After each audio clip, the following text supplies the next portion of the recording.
देखेंगे यहाँ पे, तो मैंने आपको क्या बताया कि ये होता है आपके पास फोटो इलेक्ट्रिक इफेक्ट।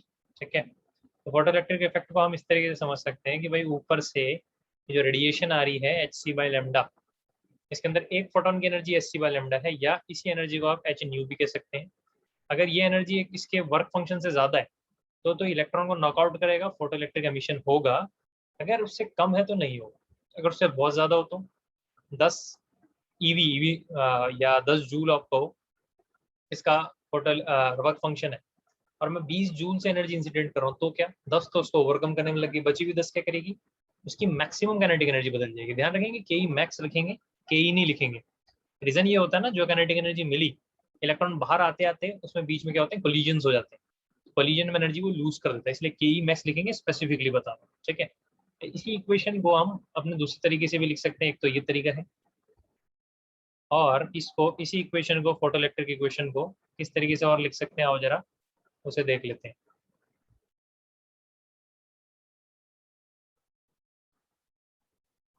ओके, चलो देखेंगे। तो इसी इक्वेशन को आप फ्रीक्वेंसी के फॉर्म में लेंगे, एच न्यू इंसिडेंट हुई, एच न्यू नॉट क्या हो जाएगा, वर्क फंक्शन प्लस के ई मैक्स। क्लियर है। अब इसी के ई मैक्स को ऐसे भी लिखा जा सकता है, H nu is equal to H nu naught plus E V naught, जहाँ पे जो ये वी नॉट है इसे कहते हैं स्टॉपिंग पोटेंशियल।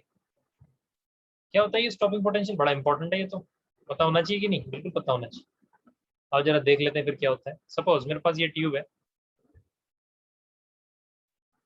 ये विंडो है, यहाँ से मैं एनर्जी इंसिडेंट कर सकता हूँ। तो यहाँ से फोटोन ऐसे इंसिडेंट हो रहे हैं, किस पे, एक प्लेट पे, और ये एक दूसरी प्लेट है। ये एमिटर प्लेट होती है और ये कलेक्टिंग प्लेट होती है। यूजुअली क्या होता है ना, इसको पॉजिटिव बना के रखते हैं, इसको नेगेटिव। तो ये कैथोड है सी और ये एनोड है ए। यहाँ पे लाइट आई, रेडिएशन आई, रेडिएशन क्या करती है, इलेक्ट्रॉन को बाहर निकालती है।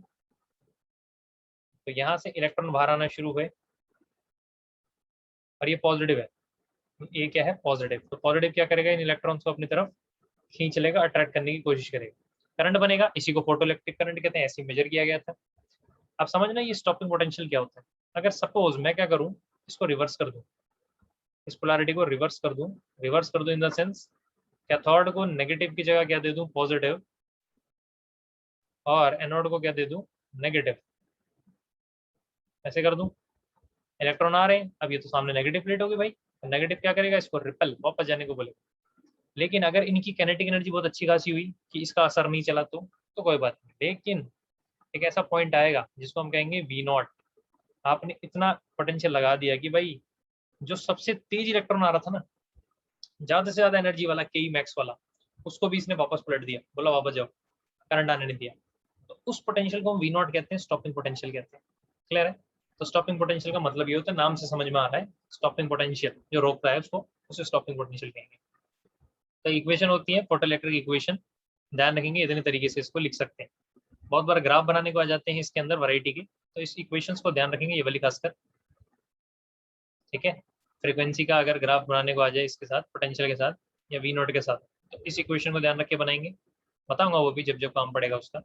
ये बेसिक इक्वेशन होती है, सारी की सारी ध्यान रखेंगे। स्टॉपिंग पोटेंशियल का कॉन्सेप्ट याद रखेंगे, क्या होता है, वर्क फंक्शन मेन है, ये याद रखेंगे वर्क फंक्शन क्या है। और एक बात और ये ध्यान रखेंगे, कब की, वन ऑन वन इंटरेक्शन को ध्यान रखेंगे कि भाई वन ऑन वन इंटरेक्शन होता है फोटोन और इलेक्ट्रॉन का, यानी कि इस प्लेट के अंदर बहुत सारे इलेक्ट्रॉन्स हैं, तो इस इलेक्ट्रॉन को वहां से कौन आएगा, फोटोन आएगा, ये रहा फोटोन। तो एक फोटोन एक इलेक्ट्रॉन के साथ क्या करेगा, इंटरेक्ट करेगा, one on one. One on one का मतलब एक के साथ एक, बस। ऐसा नहीं कि भाई इसके पास 20 एनर्जी थी, इसको 10 चाहिए थी, तो ये क्या कहेगा, भाई 10 यहाँ तू ले ले, और 10 एक और को बोलेगा कि भाई आप ले लो। ऐसा नहीं होता। ठीक है, होगा क्या, ये जो 20 है, 20 में 10 इसको देगा, और बची हुई 10 इसकी काइनेटिक एनर्जी बन जाएगी मैक्स, के max. One on one interaction को ध्यान रख के फोटो इलेक्ट्रिक इफेक्ट को समझना है कि भाई रेडिएशन है, नो डाउट रेडिएशन में हजारों पार्टिकल है फोटोन के, पर मुझे उसके एक पार्टिकल को लेना है और एक इलेक्ट्रॉन से उसको क्या करा देना है, इंटरेक्ट करा देना है। ये बातें मुझे ध्यान रखनी है। ठीक है, ये है फोटो इलेक्ट्रिक इफेक्ट का बेसिक कंसेप्ट, और स्टॉपिंग पोटेंशियल क्या होता है, ये आइडिया आपको लग गया। अब दो तीन बातें जरा क्विकली मैं यहाँ पे आपको बताऊंगा कि फोटो इलेक्ट्रिक इफेक्ट में फोटो इलेक्ट्रिक करंट जो बाहर निकलता है, क्या वो फ्रीक्वेंसी पर डिपेंड करता है, क्या इंटेंसिटी पर डिपेंड करता है? क्या स्टॉपिंग पोटेंशियल इंटेंसिटी पर डिपेंड करता है या फ्रीक्वेंसी पर डिपेंड करता है? ये छोटी सी बातें एक दो और जरा डिस्कस करते हैं, ठीक है। वैसे तो बहुत डिटेल टॉपिक है, क्वेश्चन करते हुए और समझेंगे, पर बेसिक आइडिया जो है क्वेश्चन करने के लिए वो इतना काफी है। नोट कर लिया होगा ना?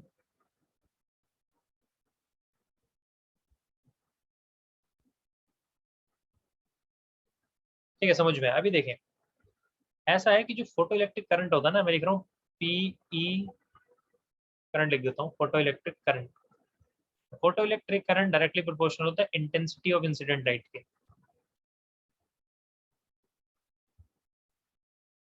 क्या मतलब है इस लाइन का? समझते हैं इसको फोटोन पिक्चर से, ठीक है। जो फोटो इलेक्ट्रिक इफेक्ट है वो लाइट को पार्टिकल नेचर, लाइट का पार्टिकल नेचर को कंसिडर करके जो है वो थ्योरी को बताता है। अब समझेंगे यहाँ पे फोटो इलेक्ट्रिक करंट इंटेंसिटी पे क्यों डिपेंड करता होगा। अगर मैं इंटेंसिटी बढ़ा दूं तो मेरी इंटेंसिटी बढ़ाने का मतलब क्या होता है? इंटेंसिटी बढ़ाने का मतलब होता है कि ये मेरी रेडिएशन आ रही है, तो इस रेडिएशन के अंदर इंटेंसिटी बढ़ाने का मतलब मैंने नंबर ऑफ फोटॉन्स बढ़ा दिए, ठीक है। रेडिएशन इंटेंसिटी बढ़ाना मतलब नंबर ऑफ फोटॉन्स को बढ़ा देना।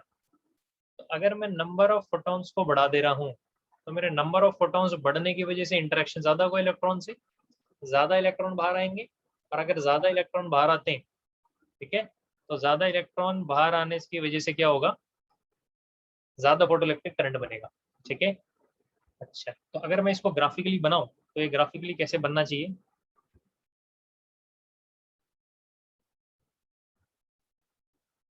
सपोज ये V है पोटेंशियल पॉजिटिव साइड में, ये नेगेटिव साइड में है, तो यहाँ पे स्टॉपिंग पोटेंशियल आपको मिलेगा। सपोज ये रहा stopping potential V not, obviously negative V not होगा ही, ठीक है। तो इस तरीके से ग्राफ बनता है। अगर V नॉट आप बढ़ाते हैं तो ग्राफ जो है वो कुछ कुछ इस तरीके से जाता है। यहाँ पे ये सेचुरेट हो जा रहा है, इसे सेचुरेशन करंट कहते हैं। ये करंट है, कौन सा करंट है? आई। मैं करंट लिख देता हूँ, इसको आई इंटेंसिटी नहीं है, कंफ्यूज नहीं करना है। करंट बोल रहा हूँ मैं, इसको आई मत लिखो, करंट लिखो रहता है। वोल्टेज बढ़ा रहे हो आगे, करंट बढ़ रहा है। कौन सी वोल्टेज बढ़ा रहे हो? कलेक्टिंग वोल्टेज बढ़ा रहे हो। यहाँ पे कैथोड से निकल रहा है, वहाँ पे एनोड पे जा रहा है, वो एनोड की वोल्टेज बढ़ा रहे हो तो ज्यादा अट्रैक्शन हो रहा है, ज्यादा ज्यादा इलेक्ट्रॉन खींच रहा है। वोल्टेज बढ़ा रहे हो तो वो करंट बढ़ रहा है। पर एक पॉइंट के बाद वो सेचुरेट कर जाता है। आप कुछ भी बढ़ाते रहो, यहाँ के बाद अभी कुछ नहीं बढ़ना है। अभी क्या हो गया? सेचुरेट हो गया, ठीक है। अब मैं क्या बोल रहा हूँ, इंटेंसिटी बढ़ाओ। इसमें जो इंटेंसिटी थी वो I1 थी, अब आप दूसरी इंटेंसिटी I2 लगाओ, ठीक है। तो यहाँ इंटेंसिटी I1 थी, अब दूसरे में इंटेंसिटी कितनी रखो? I2 रखो। और I2 इंटेंसिटी जो है वो I1 से बड़ी है, तो क्या फर्क पड़ेगा? स्टॉपिंग पोटेंशियल पे कोई फर्क नहीं पड़ेगा। सेचुरेशन देखो, करंट बढ़ गया। करंट को नापने का तरीका क्या है, कैसे बढ़ा? ये सेचुरेशन करंट नाप लो।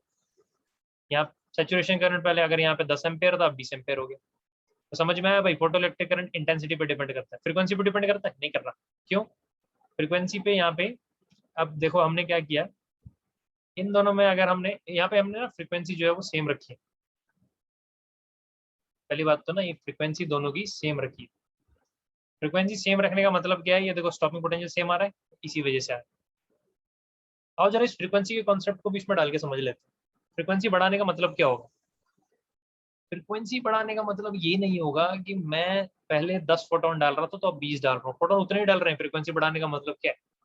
हर एक जो फोटोन है ना उसकी एनर्जी बढ़ जाएगी। एक फोटोन है अभी ज्यादा एनर्जेटिक है, तो ज्यादा एनर्जेटिक फोटोन इलेक्ट्रॉन से लगेगा, उसको बाहर करेगा, तो उसकी काइनेटिक एनर्जी मैक्स ज्यादा होगी। उसको रोकने के लिए ज्यादा एनर्जी लगानी पड़ेगी, तो स्टॉपिंग पोटेंशियल भी बढ़ जाएगा। अगर फ्रीक्वेंसी रखते हो सेम, चाहे इंटेंसिटी कितनी मर्जी बढ़ा लो, स्टॉपिंग पोटेंशियल चेंज नहीं होगा। ये बात क्लियर हुई? इस तरीके से ग्राफ बनता है। अगर मैं इसी ग्राफ को ऐसे बनाऊं, यहाँ पे इंटेंसिटी बदली थी, फ्रीक्वेंसी सेम थी, और यहाँ पे मैं क्या कर रहा हूँ, यहाँ पे इंटेंसिटी सेम रखूंगा, ठीक है, और फ्रीक्वेंसी क्या कर दूंगा, चेंज। देखो क्या फर्क पड़ेगा। अगर इंटेंसिटी सेम है ना, सेचुरेशन करंट नहीं बदलेगा, लेकिन स्टॉपिंग पोटेंशियल में आ जाएगा। अब क्या चेंज आ जाएगा स्टॉपिंग पोटेंशियल में,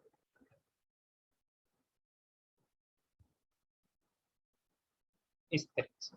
दोनों का सेचुरेशन करंट सेम।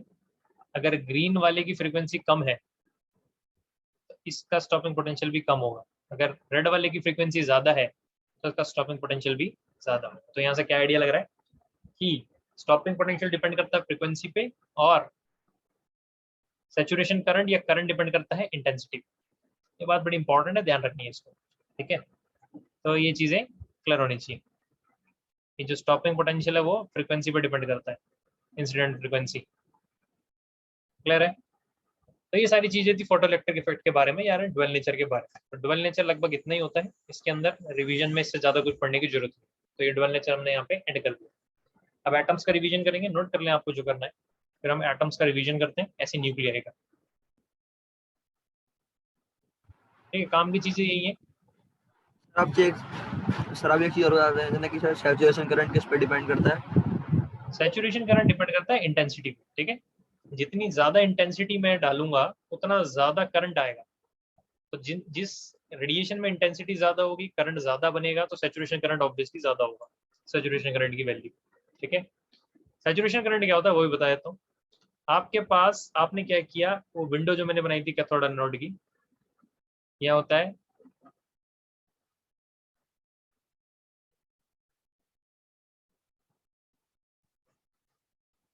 तो यहाँ पे हमने क्या किया है, ये हमारे पास ये है कैथोड, ये था एनोड। ठीक है, अब हुआ क्या, यहाँ पे हमने एनर्जी इंसिडेंट कर रहे हैं। तो जितना ज्यादा इंटेंसिटी है ना, जितना ज्यादा फोटोन उतना ज्यादा निकल रहा है। बट एक बार के बाद अगर आप जितना मर्जी अब फोटोन बढ़ा लो, वो उतने ही इलेक्ट्रॉन को नॉकआउट कर पाएगा। सैचुरेशन उसकी लिमिट आ गई है, उसे सैचुरेशन करंट कहते हैं। उस टाइम पे, इस टाइम पे मैक्सिमम अमाउंट ऑफ इलेक्ट्रॉन बाहर आ गए, सैचुरेशन करंट हो जाता है। तो अगर ज्यादा इंटेंसिटी है तो सैचुरेशन करंट की वैल्यू भी बढ़ेगी, इस तरीके से। ये समझने वाली बात है।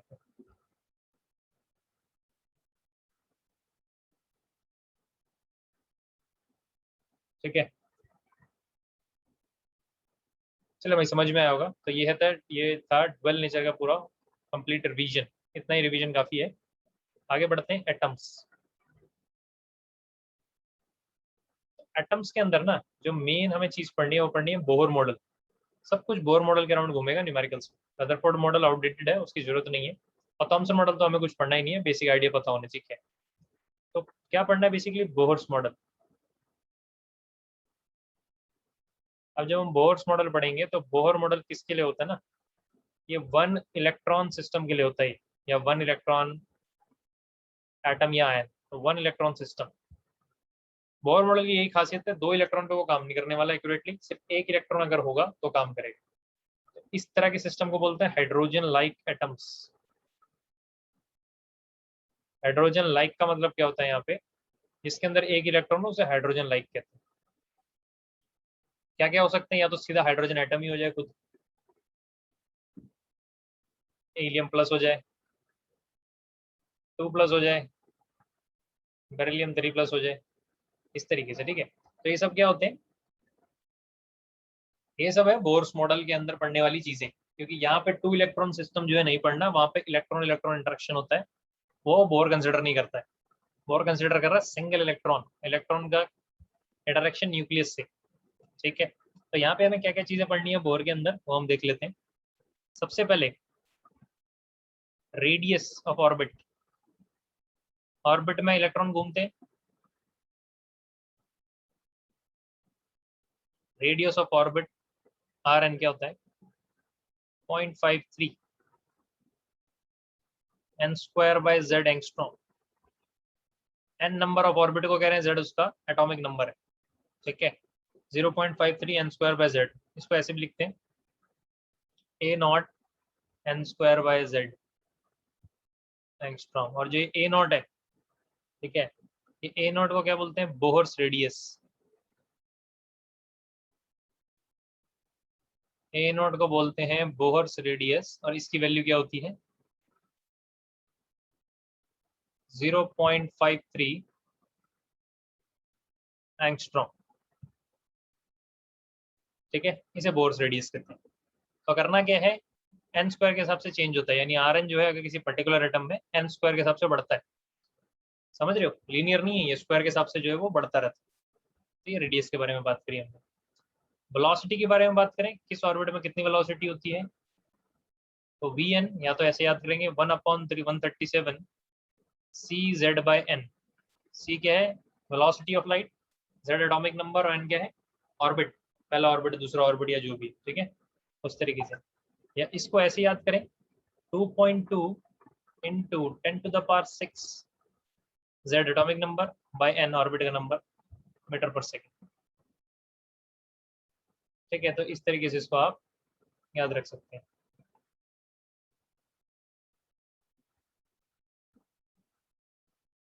रेडियस बताया मैंने यहाँ पे, और क्या बताया, वेलोसिटी बताई ऑर्बिट की, कहाँ किस ऑर्बिट की वेलोसिटी देखनी है। अब बात करते हैं एनर्जी की, किसी ऑर्बिट में, पर्टिकुलर ऑर्बिट में कितनी एनर्जी, ठीक है। ई एन, जो एन सब्सक्रिप्ट है ना, वो अंडरस्टूड है जिस ऑर्बिट की बात है। पहले की बात करें तो फर्स्ट 1 रख दोगे एन को, सेकंड तो 2 3 एंड सो ऑन, इस तरीके से।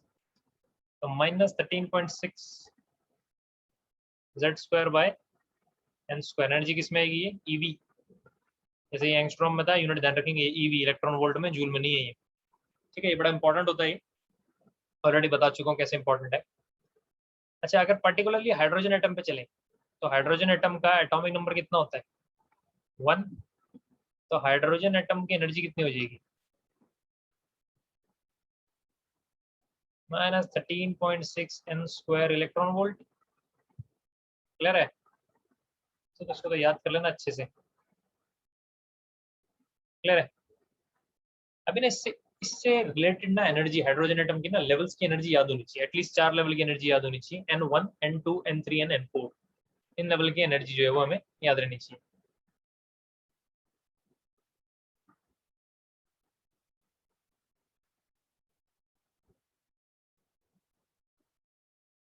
एग्जाम में डायरेक्ट वो काम आती है, इस वजह से वो चीजें हम याद करके चलेंगे पहले से। जैसे ये देखो हाइड्रोजन का n1, तो इसकी जो एनर्जी होती है 13.6 eV। कैसे कर रहा हूँ मैं, n को 1 रख रहा हूँ और कुछ नहीं है। n2 13.6 अपॉन 4, 2 का square, -3.4 eV। n is equal to 3, -13.6 divide किससे कर दिया, उसको 9 से कर दिया, तो -1.51 eV। ये याद रहनी चाहिए, इजी है ये याद करना प्रैक्टिस के बाद। अगला -0.85 eV। बात ऐसी है ना, देखो लेवल का डिफरेंस जो है वो कम हो रहा है, इन दोनों के बीच में डिफरेंस ज्यादा था, फिर डिफरेंस थोड़ा सा कम आया, और डिफरेंस देखो और कम हो गया। तो जैसे जैसे लेवल बढ़ेगा एन बढ़ता चला जाएगा, 1 2 3 4, उसके बाद क्या होगा, लेवल डिफरेंस जो है वो दोनों के लेवल में वो कम होता चला जाएगा, ठीक है, इस तरीके से। तो ये ध्यान देंगे, नोट करें इसको। काफी क्वेश्चन आते हैं इस पे, एनर्जी लेवल इस लेवल से इस लेवल तक आया, कितना एनर्जी डिफरेंस है, इस लेवल से इस लेवल पे आया, वगैरह वगैरह। तो ये याद रहते हैं, डायरेक्ट डायरेक्ट यूज होते हैं।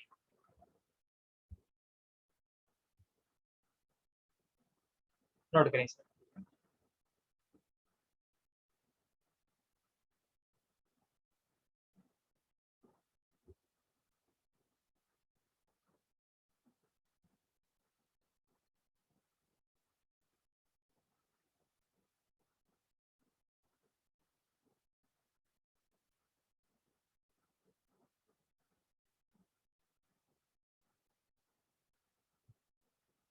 ठीक है, कर लिया होगा ना, रहता है किसी का, हो गया है ना, चले आगे। कर लिया। कर लिया है।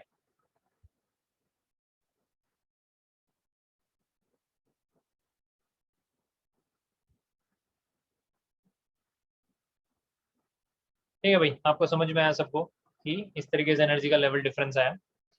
अभी ना दो अलग अलग लेवल में, खासकर जब इलेक्ट्रॉन एक ऊपर लेवल से नीचे लेवल पे आता है, यानी इसका डी एक्साइटेशन होता है। डी एक्साइटेशन मतलब हायर लेवल से नीचे आ जाना है। सपोज इलेक्ट्रॉन ये n is equal to 1 level है, और ये लेवल है n इज इक्वल टू 4। तो electron n is equal to 4 से डी एक्साइट होके कहाँ आया, n इज इक्वल टू 1 पे, ठीक है। तो यहाँ पे कितना जो है वो एनर्जी चेंज आते हैं ये निकालना। अगर 4 से 1 पे वो तो तुम्हें याद है, सिंपल है ना, -0.85 eV, और इसका -13.6 eV, तो डायरेक्ट कर देंगे। बट अगर लेवल बढ़ जाए, लेवल 15 से लेवल 13 तक आए, सपोज सॉरी लेवल 14 से लेकर लेवल नीचे तक आए कहीं, तो इस तरीके से हम इस फॉर्मूले को डायरेक्ट यूज नहीं कर सकते, ठीक है। उसके लिए रिडबर्ग फॉर्मूला भी जो है वो हम यूज करते हैं लैम्डा निकालने के लिए।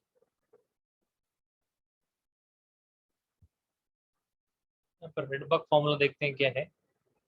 रिडबर्ग फॉर्मूला आपको क्या देता है, 1/λ are Z square 1/m² minus 1/n², ठीक है। इस तरीके से रिडबर्ग फॉर्मूला यहाँ पे हमें लैम्डा दे रहा है डिस्क्रीट लेवल ऊपर से नीचे आने पे। m क्या है, फाइनली जैसे n4 था तो ये रखेंगे 4, m क्या रखेंगे 1, 4 से लेकर 1 पे आए है ना, डी एक्साइट हो गए तो 4 यहाँ 1 यहाँ, z एटॉमिक नंबर है और रेड r क्या है, रिडबर्ग कांस्टेंट।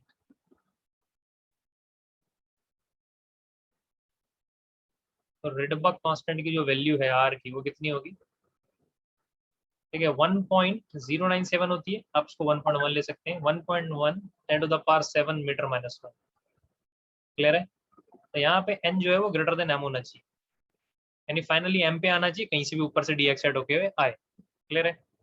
इस तरीके से आप लैम्डा यहाँ पे निकाल सकते हो। तो पर्टिकुलर नाम होते हैं जो सीरीज होती हैं, जैसे Lyman series, Balmer series, Paschen series, ठीक है, Lyman series, Balmer, Lyman, Balmer, Paschen, ठीक है।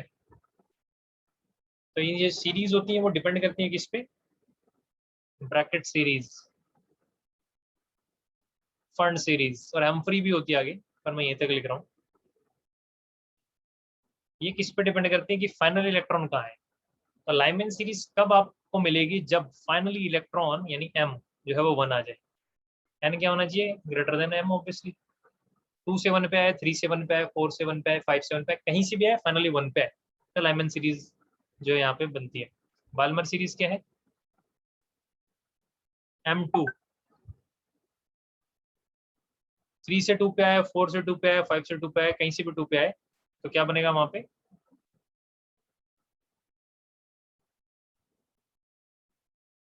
तो जो सीरीज बनेगी वो क्या बनेगी, पास्चन सीरीज, ठीक है।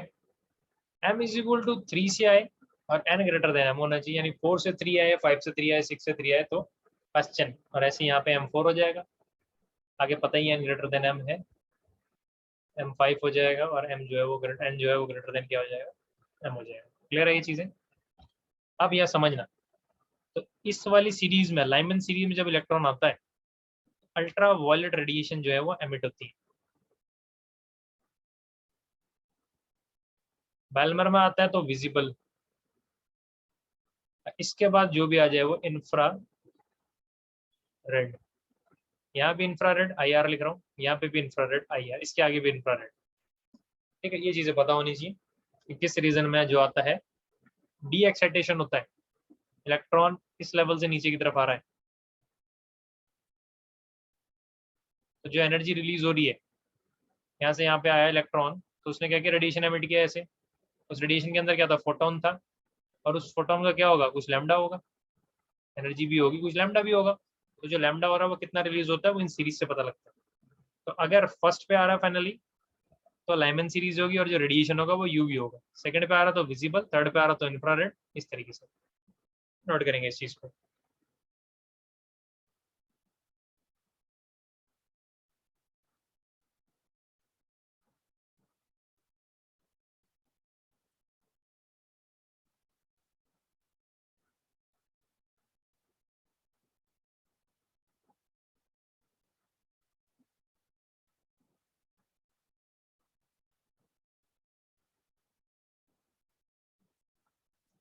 तो है ना, तो ये चीजें आपको पता होनी चाहिए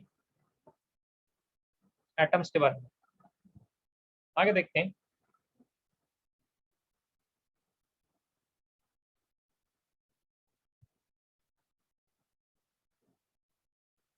एटम्स के बारे में हमें ये पता होना चाहिए भाई किस तरह से कहाँ पे आ रहा है। अब देखें, सपोज किसी n लेवल पे इलेक्ट्रॉन है, तो उस n लेवल से इलेक्ट्रॉन नीचे आता है, बहुत सारे लेवल है इनके नीचे 1 तक, तो कितनी तरीके से ट्रांजिशन वहां n लेवल से नीचे आ सकते हैं। जैसे फोर्थ पे है तो फोर्थ पे थर्ड आया, फोर्थ से सेकंड आया, या फोर्थ से 1 आया, 3 तरह के ट्रांजिशन तो ये बता दिए। अब फोर्थ से थर्ड पे आया तो थर्ड से सेकंड पे गया, या उस थर्ड से फर्स्ट पे गया, 2 ट्रांजिशन किए। फोर्थ से सेकंड आया तो वो सेकंड से फर्स्ट पे गया। तो 6 तरह के टोटल ट्रांजिशन है। अगर n4 है तो इस तरीके से n3 है तो कितने तरीके के ट्रांजिशन हो सकते हैं। तो इन जनरल ट्रांजिशन के लिए कोई फॉर्मूला है वो मैं दे रहा हूँ, ठीक है, वो क्या है जरा देखेंगे। तो ट्रांजिशन के लिए जो फॉर्मूला है, तो number of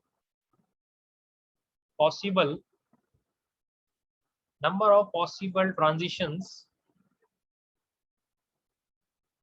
from n to lower level. n level पे है, n से लोअर लेवल पे कितने ट्रांजिशन जो है वो हो सकते हैं या होंगे, ठीक है। तो वो क्या होंगे, n-1 डिवाइडेड बाई 2। अभी क्या मतलब है इसका, n-1 डिवाइडेड बाई 2 का?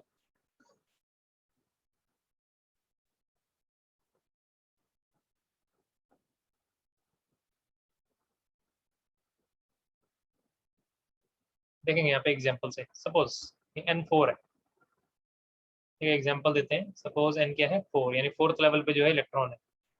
नंबर ऑफ पॉसिबल ट्रांजिशन कितने होंगे, 4 इंटू 3 बाई 2, तो 6 पॉसिबल ट्रांजिशन, ठीक है। से ये n1, n2,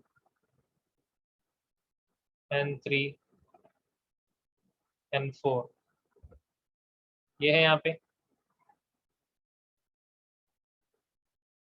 ठीक है। यहाँ से क्या हो सकता है, यहाँ से इलेक्ट्रॉन फिर ये, तो 3 यहाँ से एक ये हो गया। यहाँ से क्या हुआ, इलेक्ट्रॉन फिर यहाँ आया, यहीं से इलेक्ट्रॉन कहाँ आया, यहाँ। तो ओवरऑल 1 2 3 4 5 6, तो 6 तरह के पॉसिबल जो है वो ट्रांजिशंस यहाँ से देखने को मिले। या तो इलेक्ट्रॉन 4 से सीधा 1 पे आएगा, या 4 से 3 पे आया और फिर या तो 3 पे आ गया, या 4 से 3 आया फिर 3 से वहाँ पे 1, या 4 से 3 आया तो 3 से 2, या 4 से 2 पे आया और फिर वहीं पे रुका, या 4 से 2 और 2 से 1। तो इस तरह से टोटल जो ट्रांजिशन कितने हैं, 6 तरह के ट्रांजिशन हो सकते हैं। ये फॉर्मूले से निकल जाएंगे वो ट्रांजिशन, ठीक है। तो ये एटम्स के बारे में काफी है, ये एटम्स है। तो मॉडर्न फिजिक्स की इसी क्लास के अंदर हमने क्या क्या कर लिया है अभी, बेसिक आइडिया देगा भाई नीट का सिलेबस क्या है, जेईई मेंस का सिलेबस क्या है। मॉडर्न फिजिक्स के अंदर एक अच्छी खासी परसेंटेज 5 से 6 क्वेश्चन जो है बनते हैं इसी टॉपिक पे। और फिर हमने एक चीज और क्या देखी, एटम्स में बेसिकली बोर मॉडल के आसपास सारी चीजें जो है वो रिवॉल्व करेंगी न्यूमेरिकल फॉर्म में, अगर फॉर्मूला वाइज में बताऊँ, ठीक है। तो ये एटम्स था। अभी अगला क्या टॉपिक हम देखेंगे इसी के अंदर, न्यूक्लियर। ओके, तो न्यूक्लियर क्या है जरा देख लेते हैं इसको।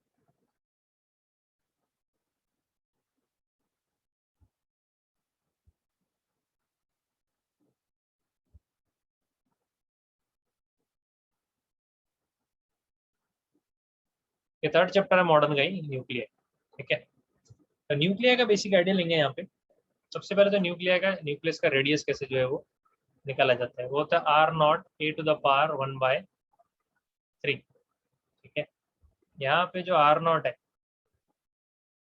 कांस्टेंट है, उसकी वैल्यू होती है 1.2 फर्मी, या फेम्टोमीटर कहते हैं टेक्निकली। 1.2 इंटू 10⁻⁻15 मीटर, ये क्या है, आर की वैल्यू, रेडियस की वैल्यू, यानी डिपेंड करती है किस पे, वो मास नंबर पे। ए मास नंबर है, वॉल्यूम क्या होता है 4/3 πr3, तो 4/3 πr3, यानी वॉल्यूम जो है वो डायरेक्टली प्रोपोर्शनल है किसके, यहाँ से मास नंबर के। ए मास नंबर है यहाँ, ठीक है। डेंसिटी निकालनी हो, डेंसिटी क्या होती है, total mass upon volume. Total mass कैसे निकालेंगे, मास नंबर, ये होता है नंबर ऑफ न्यूक्लियॉन्स इनटू इनका मास। अप्रोक्सीमेटली मैं मास m ले रहा हूँ, थोड़ा प्रोटॉन का ज्यादा, प्रोटॉन का थोड़ा सा कम होता है, नियरली 1.007। न्यूट्रॉन का थोड़ा सा ज्यादा होता है 1.008, बट अप्रोक्सीमेटली मैं m ले रहा हूँ, या mp कह सकते हो इसको। ये mass upon volume 4/3 πr3, r cube क्या है, r0 इंटू a। तो इस तरीके से आप डेंसिटी कैलकुलेट कर सकते हैं। और न्यूक्लियस की डेंसिटी बड़ी हैवी होती है, ये बड़ी हैवी होती है, तो अप्रोक्सीमेटली जो इसकी डेंसिटी होती है 10⁻17 kg पर मीटर क्यूब जो है इसकी डेंसिटी होती है। Highly dense party, highly dense होता है न्यूक्लियस सेंटर पे। ये सब चीजें पता है न्यूक्लियर क्या होता है, बेसिक आइडिया दिया, नोट करें बेसिक चीजें।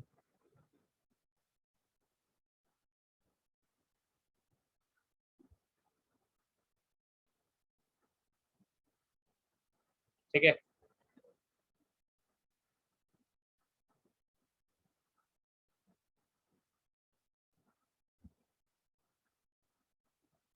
ठीक है, फिर क्या होगा नोट, है ना, आगे बढ़ते हैं।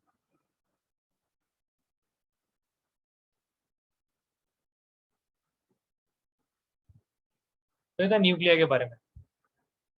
अब आता है कॉन्सेप्ट बाइंडिंग एनर्जी का। क्या होती है बाइंडिंग एनर्जी, जरा इसके बारे में थोड़ी सी बात करते हैं।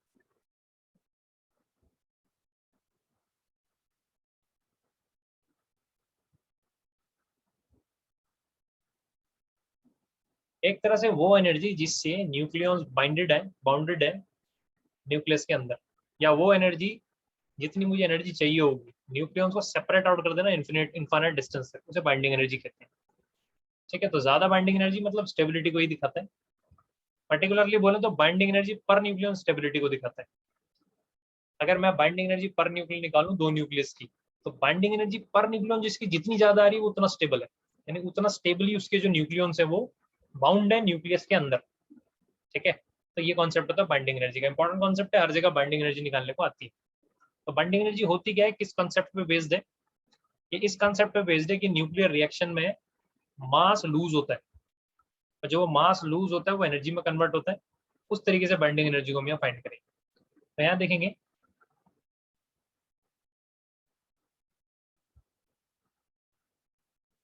सॉरी जो मैंने बोला वो क्यू वैल्यू होती है।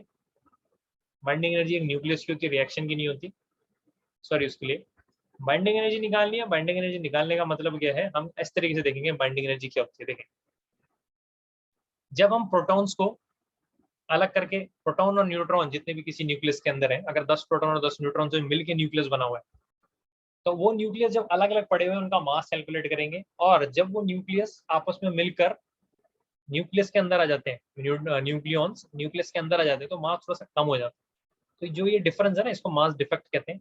और उस मास डिफेक्ट से रिलेटेड जो एनर्जी होती है उसको बाइंडिंग एनर्जी कहते हैं। जो मैं पहले बोल रहा था, वो जो मास लॉस की वजह से रिएक्टेंट प्रोडक्ट का वो क्यू एनर्जी होती है रिएक्शन की, उसको भी छोड़ दो, बता दूंगा। पहले बाइंडिंग एनर्जी समझ में आया क्या होता है। तो बाइंडिंग एनर्जी बेसिकली जब बाहर न्यूक्लियन पड़े उनका मास माइनस जब वो न्यूक्लियन मिलकर न्यूक्लियस में बन गए उनका जो डिफरेंस है उससे रिलेटेड एनर्जी। और जब देखते हैं फिर, तो कह सकते हैं delta m c square. Delta m को क्या बोलते हैं? Mass defect. मास डिफेक्ट का मतलब क्या है, जो डिफरेंस आ रहा है बाहर जो पड़े हुए मास और जब वो जुड़ के न्यूक्लियस बनते हैं तब। सपोज मेरे पास एक न्यूक्लियस है ए, तो जो जेड है, जेड क्या है? Number of protons. और नंबर ऑफ न्यूट्रॉन्स कितने हैं?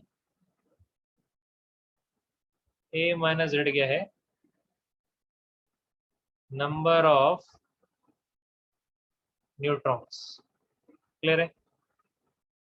ये नंबर ऑफ न्यूट्रॉन्स है। डेल्टा एम क्या होगा?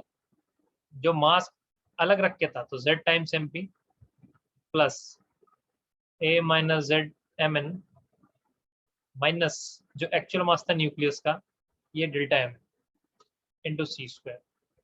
अगर ये सारा मास केजी में, तो सी स्क्वायर से मल्टीप्लाई करोगे, जूल में आंसर आएगा। बट अगर ये चीजें आपको निकल के आ रही हैं एटॉमिक मास यूनिट में, यू में, ठीक है, तो अगर ये मास यू में दिया हुआ है, तो एनर्जी आप कैसे निकालेंगे?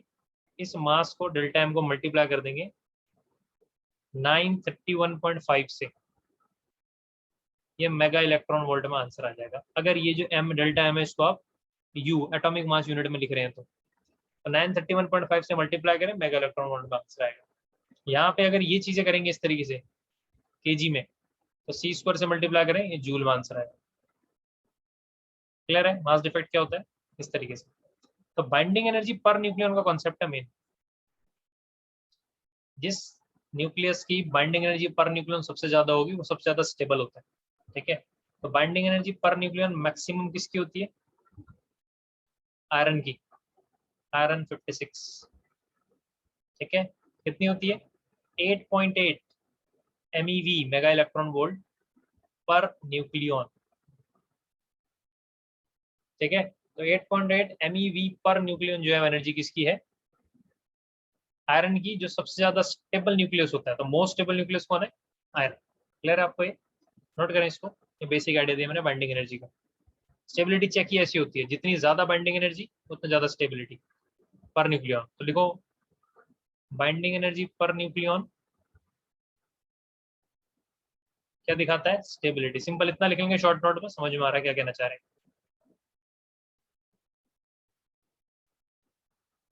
ओके